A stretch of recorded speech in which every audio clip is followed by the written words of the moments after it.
With that, senior NFL reporter, Monday Morning quarterback Albert Breer stopping by. Okay. So J-Mac mentioned it last week, and I was like, whatever. I was worried about the Super Bowl. And then all of a sudden I'm reading you, and then I made a call yesterday, and people said, no, the Stafford Giants thing, there's meat on the bone here. Listen, Daboll and Joe Shane, Albert, if for no other reason, they've got to win. He gives them immediate credibility, does he not? If I said to you 50-50, is that a reasonable percentage on if it could happen or not, Stafford to the Giants? Yeah, I don't know if it's 50-50. I think if it were up to the Giants, it might be greater than that. The Giants have already been aggressive about looking at their options, both in the veteran market and obviously with the way they've scattered quarterbacks over the last 3 or 4 months. So they are looking at every option, turning over every rock. Really so much of this boils down to where the negotiation goes with the Rams. And I think a lot of that probably starts to crystallize when we get to the Combine in Indianapolis in a couple of weeks. And if you want to look at what that's about, well, look at what they did during the last offseason. It was a very difficult negotiation. It took 6 months for them to find resolution. They moved $5 million forward into 2024, guarantee all of his money, remove all the guarantees for 2025 and beyond, and then agree that they're going to revisit it. Now they're at the point where they need to revisit it. So what determines whether or not Stafford's going to be there? How much does Matthew Stafford want? How much of it's going to be guaranteed? On the flip side, are the Rams, who are very young now, able to get a commitment from Matthew Stafford that he's more than just year to year, that he's going to play the next 2 or 3 years? I think all these things will play into how that thing winds up breaking down with the Rams. Again, there's some water under the bridge there. The negotiation wasn't easy last year. That's right. And now we'll see where they go. I think Sean McVay would love to have Matthew Stafford back in 2025. But the team looks a lot different than it did a couple of years ago. Yeah. And I will say, if they decide they're open for business on Stafford, if somebody's willing to give him a first-round pick and maybe something else, I think they'd listen. And again, the Giants have been very, very aggressive in looking at quarterback options. And I think Stafford would be one for them. And Stafford, remember, has some background in that Patriot style of offense, having played for Matt Patricia in Detroit. Yeah, and also I think it's made it public that he loves Cooper Kupp. Cooper Kupp, I was told, the Rams didn't love that he went public with something they were trying to keep private. So it's gotten to be a little turbulent there. Now, I'm going to throw this at you. I do believe you watch Peyton Manning go to Denver and win a title. Stafford, L.A. title. Yep. Tom Brady, Tampa title. I do not believe Aaron Rodgers wants it to end like this. He leaves Green Bay, they get better, and the Jets is a disaster. I think he needs a third act. I honestly, with a second-tier coaching staff last year, he was pretty damn good in the last 10 games, and that was not a good staff. That was interim coach. It just wasn't a good staff. I'm just going to throw this out there. I'm the Rams. I get a number 1 pick. I can trade it down, accumulate picks for next year's draft to get a quarterback. I don't think it's crazy. Aaron to the Rams, rent a quarterback. I don't think it's nuts. Am I nuts? He lives there.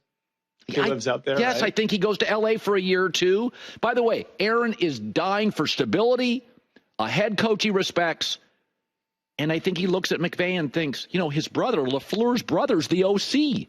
It makes sense to me. Well, let's look back at what Aaron's, where Aaron's head is at too. I mean, he told me it was a couple of weeks ago before the season that he didn't want to go out like that after the Achilles injury. And that was one reason why he was coming back for 2025. And he wanted to have not 1, but 2 good years. And everything that he said, everything he's messaged would tell you that he will come back, because going out the way that he went out with the Jets this year is worse than going out with the Achilles, right? Going out with a team that's playing out the string. And I do think he's got something left. I've talked to some people who have studied him, didn't just watch him, who've studied him. One pro scouting director said, if you go back and you look at that Jacksonville game, you can see a guy who still sees and thinks the game at a very high level, and a guy who can still really throw it. And year 2 coming back off the Achilles for a quarterback of his age should be better than year 1 coming back off the Achilles. So I do think that he's got something to offer somebody.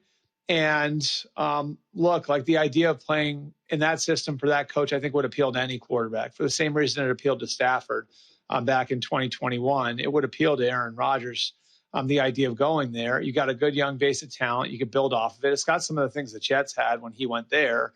And he'd be home in Los Angeles. I don't think they'd be the only team that'd be interested. I think Pittsburgh would have an interest in him. The Giants, I don't know if the Jets would let that happen, but if they release him, they wouldn't have any control over it. The Giants, I think, could have an interest. The Browns could have an interest. I think there will be interest in Aaron Rodgers. And the idea of like that musical quarterbacks thing that you're playing out there where maybe Stafford is out and Rodgers is in, it wouldn't solve the long-term issue for the Rams. But it is a way to Band-Aid the problem in a different way. Yeah, it's really, really interesting. I've said this. I thought Darnold was a great pickup last year, circumstantially. Good left tackle, Justin Jefferson, weak defensive division, Kevin O'Connell, low expectations, let J.J. McCarthy bake. On the free agent market, paying him $40, it may be a different ball game. The Raiders is interesting. They do not have an elite weapon on the outside. Chip Kelly, stable coach, Colton Miller left tackle, 2 excellent tight ends.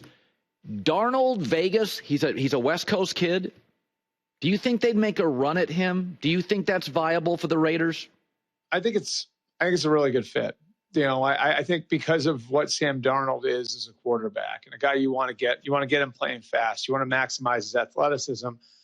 I think he 100% would fit what Chip Kelly's trying to build out there offensively. And look, I think too many people are looking at Sam Darnold the wrong way, right? Which is if you sign him to a Baker Mayfield type of contract, say 100 over 3, 110 over 3, whatever the number is, that's it. That's our quarterback going forward.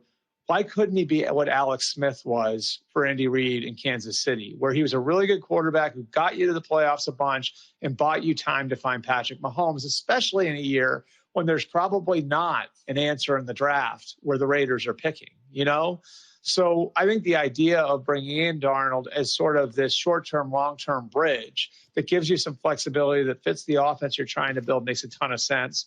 I think it could make some sense for the Rams, too, if they do wind up moving on from Stafford, because he does have experience in that offense. He played for Kevin O'Connell, who worked under Sean McVay, and then he played for Kyle Shanahan in San Francisco. So I think Vegas and the Rams, if they were to move on from Stafford, would be good landing spots for Darnold. The question, of course, is whether or not they let him go. The Vikings are very comfortable with J.J. McCarthy right now. There is a little question about him putting some weight back on. So that's something you're going to have to watch over the next few weeks. But they really like what they've seen from J.J. McCarthy. He pushed Darnold in August. He made it at least a conversation in August. So I think what the Vikings do here is they probably say to Sam, go see what's out there for you. We'd love to have you back. Please give us a chance to match or have a discussion after you get some offers. But if they have to go forward with J.J. McCarthy, I think they're comfortable with that, again, provided that he can get his weight and strength back, coming back off the knee injury. I think going forward now, Sam Darnold's going to have some opportunity out there, maybe at the Baker Mayfield level of contract. I want to ask you about this. What the Giants are telling you with the number 3 pick, this interest in Stafford and Darnold, we don't love the quarterbacks. And I think Shedeur is better than people are thinking, but I'm telling you, you sniff around on this.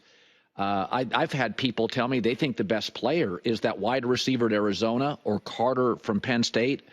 It's just not a quarterback class that you want to put your arms around. What are you hearing on this? Do you think we'll have movement? Do the Titans take a quarterback? It's very easy to argue the Titans, Browns, Giants would take quarterbacks in most drafts. I could see all of them trading down, Albert. Yeah.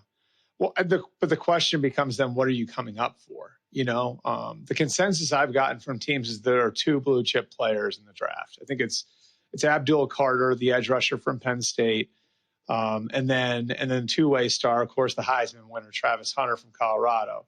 And there are varying opinions on guys like the one you mentioned, Tedero McMillan from Arizona, Will Johnson and Mason Graham from Michigan, Will Campbell from LSU, Jalen Walker from Georgia. There are a lot of there's a big variance of opinions. As far as I can tell so far, I haven't made all my calls obviously yet. There's a big variance of opinions on those guys. So the question becomes then, yes, I mean, there are going to be teams like the Titans at 1, the Patriots at 4, the Jaguars at 5. All those teams could look to move down, right? And I think all those teams will look to move down. The question is, what's somebody coming up for, right? Are they coming up for Abdul Carter when Jalen Walker or Michael Williams is there for them later in the top 10? Are they coming up for Travis Hunter when they could get maybe Will Johnson later in the top 10? Are they coming up for one of the quarterbacks? And that's what I think is key about the top of the draft is how hot does Cam Ward get? How hot does Shedeur Sanders get? And how far separate are those two guys from what maybe Jackson Dart from Ole Miss is going to be at the top of the second round? To me, that determines the value of the draft or the value of those picks at the top. And so I think for guys, for teams like the Titans, like the Patriots, like the Jaguars that could look to move down, you have to be rooting for the quarterbacks to get hot. Otherwise, I don't know that those picks at the top of the draft are going to have the kind of value that's going to attract teams to come up and get them. You know, I got to throw this out there. People, I think fans tend to think all these owners are billionaires and that they're all on a rigid salary cap. But the difference between the money that the Eagles generate, even on game day, and what the Bengals do, I mean, I went to the website this morning. The Eagles have 21 scouts in their scouting department. If you go to the Bengals website, they have 4. Joe Burrow has made 3 public comments about T. Higgins. Yep. I don't think they're going to pay him. I think Joe Burrow, and for the record, we've seen their top players. I mean, Jamar Chase, Hendricks. I mean, this team had the best quarterback statistically, the best edge rusher, and the best receiver who hit the Triple Crown, and they don't seem happy. What do you make of all these Burrow public comments? Because my guess is they will not pay Higgins. They're the most intriguing team this offseason to me. And what they do, I think, could be as pivotal to their next decade as any team in the NFL over the next 2, 3, 4, 5 months. Joe Burrow is one of the smartest players I've ever been around. He's one of the savviest players I've ever been around. He's the son of a coach. He's the little brother of 2 guys who are linebackers at Nebraska. He's been around big-time football his entire life. He played for 2 major programs, won a national championship in college, played in a Super Bowl in his second year. He's seen a lot for a guy his age. And he's aware, and he was aware when he came out in 2020 of what the Bengals are and what the Bengals have been historically over the years, and the willingness of Mike Brown to spend on his roster, to spend on his operation. He's lived it. It took forever for them to get an indoor facility built, and that happened just recently. But it took a long time for a team that's playing the climate that Cincinnati is to have a place where they could practice with a roof over their heads. So, I mean, I think he knows what's at stake here. I think he wants to compete for championships in the worst way. I think that is his singular focus and priority. And I don't think it's any mistake that he said the things that he said over the last 2 weeks. In fact, Colin, if you go back and you look over the last 4 or 5 months, he's been saying this stuff for a while. Yes. He's been going to bat for Jamar Chase. He's been going to bat for Trey Hendrickson. He's been going to bat for T. Higgins to try to keep those guys together. And I just think Joe knows the score here. Joe knows what it's going to take to compete for a championship in the AFC when you've got the Chiefs and the Bills and the Ravens that you're competing against for the foreseeable future. You need players and you need talent, and it takes more than just a quarterback. And I think Joe is, for my money, if there's a quarterback you take over the next 10 years, I think it's those two. It's Patrick Mahomes and Joe Burrow. And the Bengals have a precious commodity on their hands. They need to listen to their quarterback here. Yeah. And they need to work with their quarterback to get what he wants done. And I'm not saying that you should kowtow to every single demand that every player has. But I think to keep him happy over the next 10 years and to compete for championships in the next 10 years, they need to do some of the things that he's asking them to do. And there are smart people in that building who I think will find a way to get that done. But it's a very critical offseason when it comes to that stuff for the Bengals, no doubt about it. By the way, the Patriots, the Commanders, and the Chargers would be better teams tomorrow with T. Higgins. So it's like you can let T go. He has absolutely got a great market. I mean, think about the Chargers, Colin, right? The Chargers, now you got your receiver, you got Joe Alton, Rashawn Slater at tackle, Justin Herbert. Maybe you draft. Maybe you trade up and draft Ashton Genty. Now all of a sudden you're rolling. There are a lot of teams that could look at T. Higgins, and you're assuming he's not going to be Alvin Harper in the mid-'90s. I heard you talking about this in the way in, where the number 2 becomes number 1, and it's not the same thing. And that's obviously a projection. But I think Higgins has got the chops to be a number one receiver, a true number one receiver. And so, there's a lot on the line for Cincinnati here. There are teams that would be lining up to take their shot at T. Higgins if he becomes available in the middle of March. Yeah, not all free agents are equal, that's for sure. Albert Breer, as always, Monday Morning Quarterback. Good seeing you, bud. All right, you too, Colin. Hi, everybody. It's me, Uncle Colin. Subscribe here to get the latest from the herd, including exclusive behind-the-scenes videos and more, wherever you may be, however you may be watching. Thanks again for making us part of your day.